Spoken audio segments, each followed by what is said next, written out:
সমাধান দরকার কোরআন থেকে। আমাদের যখন যেই সমস্যা আসছে নবীর মাধ্যমে জিবরাইল আল্লাহর পক্ষ থেকে ওই সমস্যাটার সমাধান নিয়ে আসছে। এটা কি উম্মতের জন্য ভালো হয়েছে না? একসাথে দিলে তো আমরা হজম করতে পারতাম না।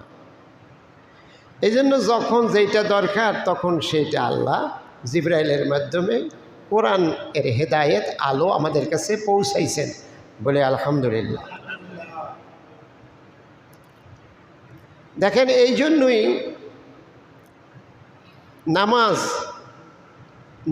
নবুয়ত পাওয়ার পর অনেক সাহাবী অনেক ইমানদার হয়েছেন। ইমানদার হওয়ার পর তাদের উপর কিন্তু নামাজ ফরজ ছিল না। ইসলামের কালিমা ছিল, ইমান আনতে হবে ছিল, আরও কিছু কিছু বিধান ছিল। তখনও পর্যন্ত নামাজ ফরজ, দীর্ঘদিন পর্যন্ত নামাজ ফরজ ছিল না। ওই আগের নফল নামাজ অন্য নবীদের আমল থেকে আসছে, 2 রাকাত 4 রাকাত, ওগুলি যার মন চায় পড়তো, কিন্তু ফরজ ছিল না।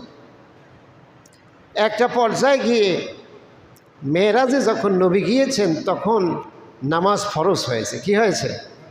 কোরআনের নামাজ ইবাদতের এই আয়াতের সমাধান আল্লাহ দিয়েছে।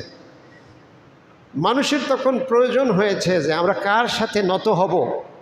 মানুষের এই প্রশ্ন মানুষের মনে দেখা দিয়েছে, হে নবী, আপনি তো ঈমান আনতে বললেন, আমরা তো কালিমা পড়ে ঈমান আনলাম, এখন আমরা কার সামনে নত হব?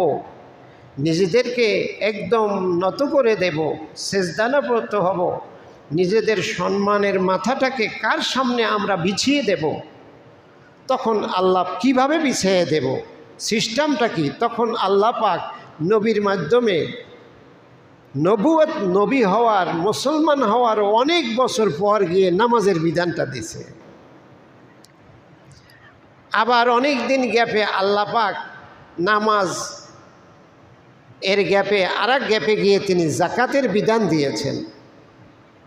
আবার অনেক দিন আগে পরে তিনি হয়তোবা হজের বিধান দিয়েছেন।